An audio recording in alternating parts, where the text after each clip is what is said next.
Welcome to the study hub channel. आज के इस वीडियो में हम कक्षा 10 के रासायनिक अभिक्रिया और समीकरण पाठ के वस्तुनिष्ठ प्रश्नों को हल करेंगे और जानेंगे कि प्रश्नों का सही विकल्प क्या होगा। पहले देखते हैं पहला क्वेश्चन। लोहे को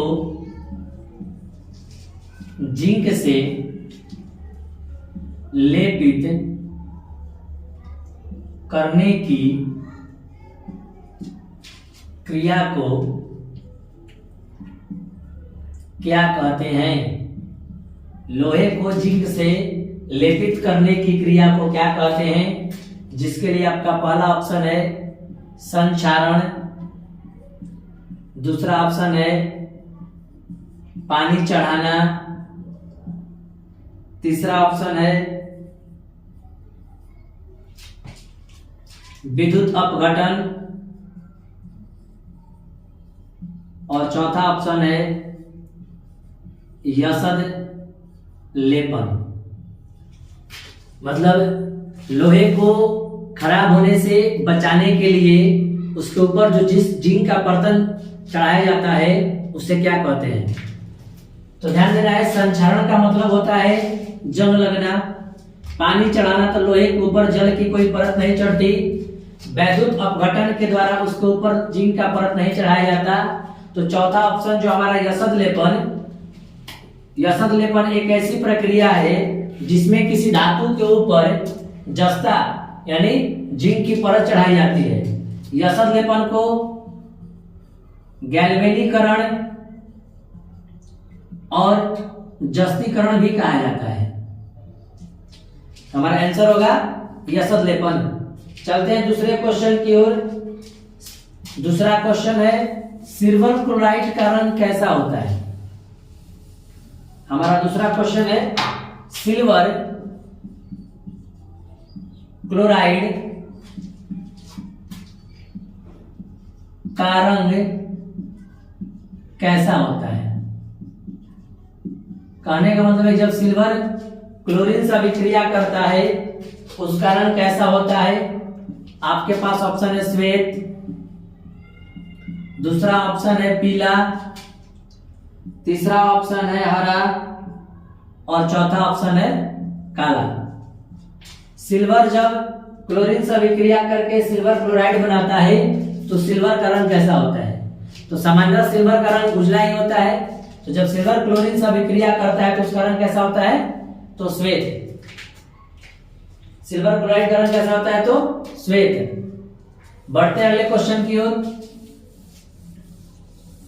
जिसमें क्वेश्चन है कि जस्ता जब हाइड्रोक्लोरिक अम्ल के साथ, क्वेश्चन नंबर 3 है, जस्ता जब हाइड्रोक्लोरिक अम्ल के साथ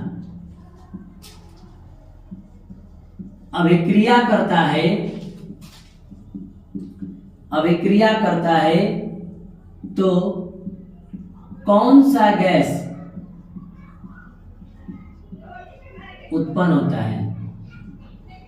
इस प्रश्न के लिए सबसे आसान विधि है कि हम इसे एक रासायनिक समीकरण के रूप में व्यक्त करेंगे। हमारे पास ऑप्शन है ऑक्सीजन, दूसरा ऑप्शन है नाइट्रोजन, तीसरा ऑप्शन है क्लोरीन और चौथा ऑप्शन है हाइड्रोजन। इसे सबसे आसानी से बनाने का तरीका है कि जिंक की अभिक्रिया हाइड्रोक्लोरिक एसिड, ठीक ना, HCl से कराते हैं तो ZnCl2 का निर्माण होता है और H2 मतलब कौन सा गैस रिलीज होता है? तो hydrogen gas. Option number D होगा। बढ़ते हैं अगले क्वेश्चन की ओर। निम्नलिखित में कौन सी अभिक्रिया दहन है? निम्नलिखित में कौन सा एक दहन अभिक्रिया है? आपका क्वेश्चन है निम्नलिखित में कौन सा एक दहन अभिक्रिया है? तो सबसे पहले हम जानेंगे कि दहन की अभिक्रिया होती क्या है। एक है जल का उबलना, बी है मोम का पिघलना, सी है पेट्रोल का जलना, पेट्रोल का जलना, डी है इनमें से कोई नहीं।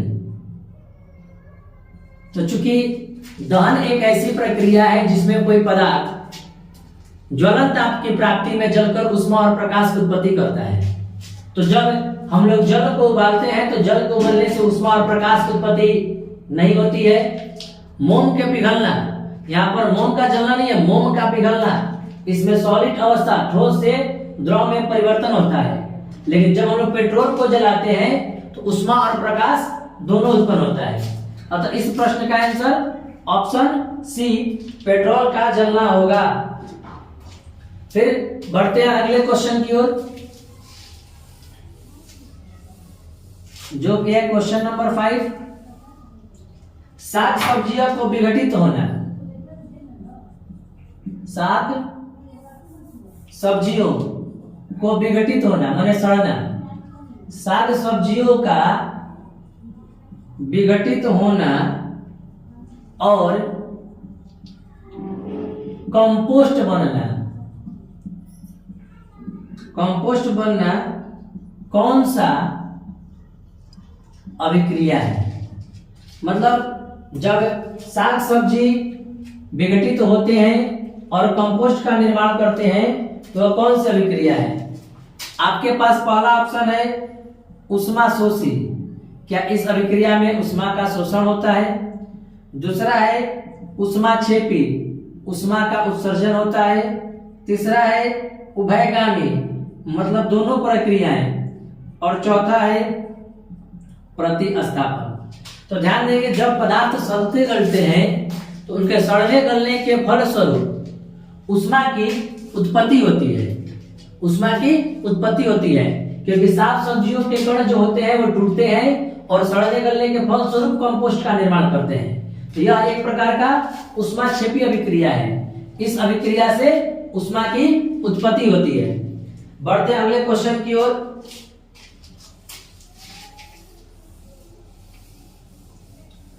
अगला हमारा क्वेश्चन है कि कौन सा उत्पाद लेड नाइट्रेट को गर्म करने पर प्राप्त होता है? कहने का मतलब जब हम लोग लेड नाइट्रेट को गर्म करते हैं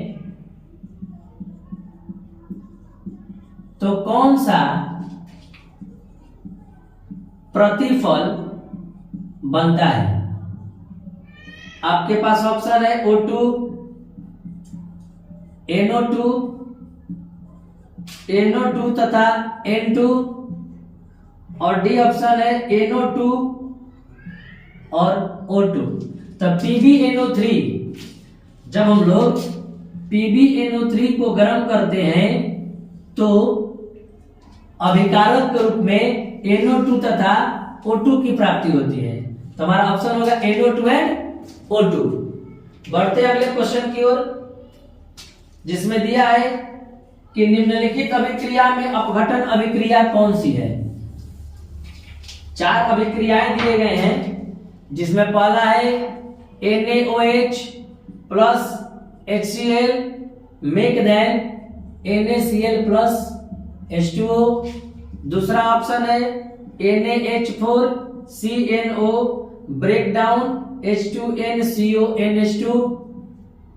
तीसरा ऑप्शन है Na, तीसरा ऑप्शन है KClO3 KCl प्लस O2, और चौथा ऑप्शन है H2 plus I2 make then HI। निम्नलिखित में कौन सा अपघटन अभिक्रिया? अपघटन मतलब वियोजन अभिक्रिया। अपघटन अभिक्रिया का मतलब क्या होता है? वियोजन अभिक्रिया। वैसी अभिक्रिया जिसमें कोई यौगिक टूटकर 2 हल्के हल्के अणु या परमाणुओं का निर्माण करता है। तो पहले अभिक्रिया में हम लोग देख रहे हैं क्या कि ये अपने आयनों के आदान प्रदान करते हैं, इसलिए यह तो द्विविस्थापन अभिक्रिया है। इस अभिक्रिया में किसी नए पदार्थ का निर्माण नहीं हो रहा है, ये कोई अभिक्रिया ही नहीं है। तीसरे अभिक्रिया में पोटेशियम क्लोराइड का ऑक्सीजन के साथ जो अभिक्रिया है, जब वो टूट रहा है तो पोटेशियम क्लोराइड और ऑक्सीजन का निर्माण कर रहा है। इसमें एक यौगिक टूट रहा है, जबकि चौथे अभिक्रिया में हाइड्रोजन आयोडाइड से अभिक्रिया कर कर हाइड्रोजन आयोडाइड का निर्माण कर रहा है। तो इसका ऑप्शन क्या होगा? ऑप्शन नंबर सी, जो कि एक अपघटन अभिक्रिया है। बढ़ते हैं अगले क्वेश्चंस की ओर, जिसमें दिया हुआ है Fe2O3 plus Al make then Al2O3 plus Fe। जब हम इसको संतुलित करते हैं तो Al के पास 2 और Fe के पास 2 लगता है। कह किस प्रकार की अभिक्रिया है? यह किस प्रकार की अभिक्रिया है?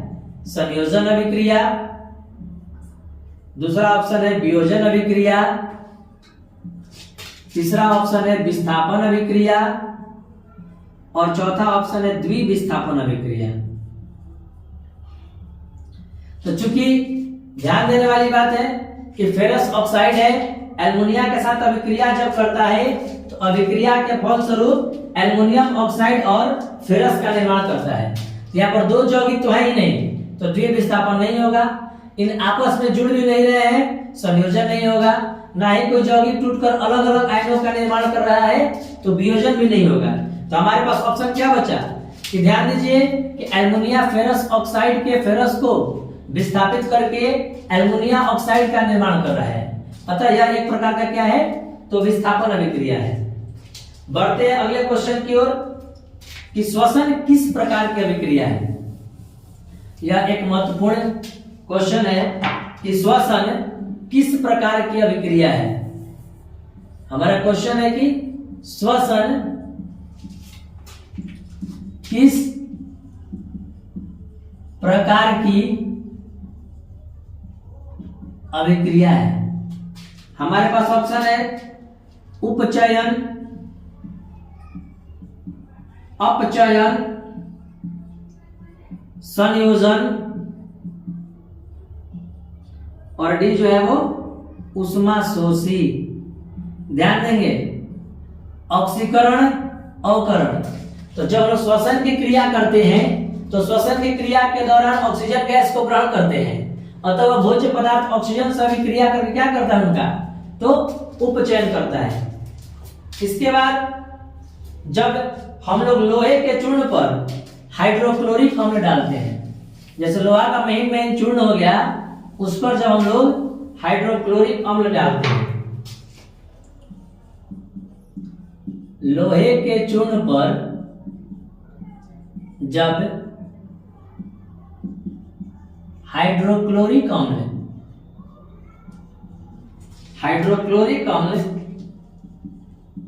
डालने पर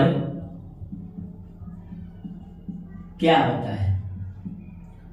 ऑप्शन है हाइड्रोजन गैस H2 और आयरन क्लोराइड Fe2Cl3 बनता है। दूसरा है क्लोरीन गैस Cl2 और FeOH का होल ट्वाइस बनता है। तीसरा ऑप्शन है कि कोई अभिक्रिया नहीं होता। तीसरा ऑप्शन है इनमें कोई अभिक्रिया नहीं होता। और चौथा ऑप्शन है आयरन लवण, फेरस का साल्ट,